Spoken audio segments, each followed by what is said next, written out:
100% आम्ही अनुदान देऊ। फ्लोर ऑफ द हाऊसवर म्हणजे विधान भवन मध्ये शब्द दिलाय असं हे शिक्षक म्हणत होते। तर जो शब्द देवेंद्रजींनी डिसेंबर महिन्यात दिलाय तो पाळावा एवढीच अपेक्षा आहे। 1100 कोटी रुपये हे हजारो, मी मेट्रोच्या विरोधात नाही, पण मेट्रोसाठी हजारो कोटी रुपये, एका पुण्याच्या मेट्रोसाठी 1800 कोटी रुपये खर्च होतात। मग आमच्या कष्ट करणाऱ्या 70,000 शिक्षकांना फक्त 1000 कोटी रुपयाची मागणी आहे। 1000 मेट्रोसाठी आहेत, मोठ्या इन्फ्रास्ट्रक्चरसाठी करोडो रुपये या सरकारकडे आहेत, 100 नाही हजारो करोड आहे, पण आमच्या शिक्षकांसाठी 1000 कोटी पण नाही या सरकारकडे। दुर्दैव आहे, कारण का समतेची भाषा करणारा शिक्षण काय आहे, वाघिणीचं दूध काय आहे हे शिक्षण आहे। आणि आमचे सगळे हे शिक्षक गेले अनेक दिवस महाराष्ट्राच्या माननीय मुख्यमंत्र्यांना आणि ट्रिपल इंजिनच्या खोके सरकारला विनंती करतायत की 1000 करोड आम्हाला द्या, आमचा पगार जो मेरिटवर आहे तो द्या।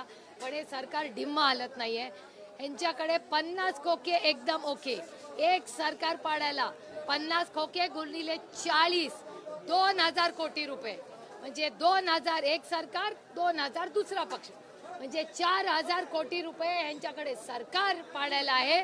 पण 1000 कोटी रुपये 70,000 कष्ट करणाऱ्या मेरिटवर पास झालेल्या शिक्षकांना जो शब्द देवेंद्र फडणवीसांना दिला होता तो देण्यासाठी या सरकार, अशा या सरकारचा मी जाहीर निषेध करते।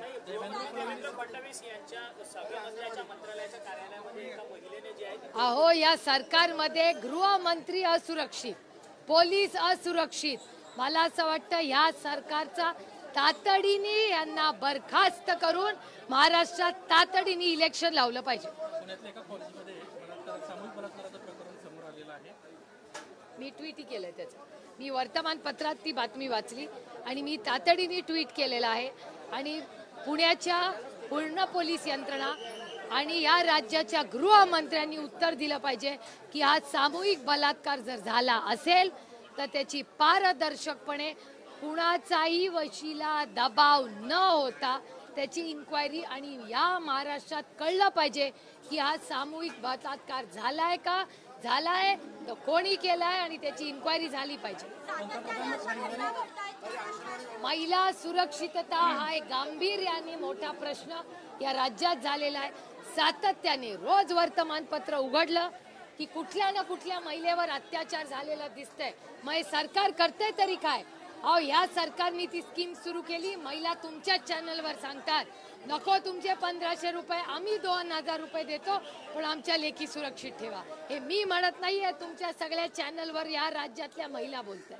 रविवारी पंतप्रधान मेट्रोचं पुन्हा एकदा उद्घाटन करताना आपल्याला पाहायला मिळालं। अहो, ऑनलाईन करा ना, आजच ऑनलाईन केलं असतं तर प्रश्न सुटला असता, आणि परत उद्घाटन करा पर्सनली, काहीच अडचण नाही, आम्ही उलट स्वागतच करू। अतिथी देवो भव हे महाराष्ट्राची संस्कृती आहे, त्याच्यामुळे जे येतात पाहुण्यांचं स्वागतच झालं पाहिजे।